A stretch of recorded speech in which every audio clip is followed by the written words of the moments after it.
আজকে আমি বানাবো ছানার ডালনা, সম্পূর্ণ নিরামিষ। তো তার জন্য আমি নিয়েছি দুধটা গরম করা আছে। এবারে আমি দুধটাকে কেটে নেবো। আর ইনগ্রিডিয়েন্টস কী নিয়েছি একটু বলে দিই আপনাদেরকে। জল তো আছে, সঙ্গে আছে আলু এইভাবে কাটা ডোবো ডোবো করে। দুধটা কাটার জন্য আমি লেবু নিয়েছি, লেবু দিয়ে কাটবো। সর্ষের তেল, শুকনো লঙ্কা, তেজপাতা, গোটা জিরে, কালো জিরে।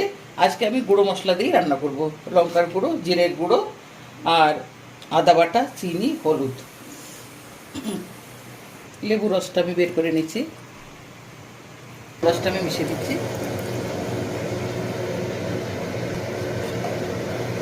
ছানাটা কেটে গেছে, এবার আমি এটা ঢেলে নেব।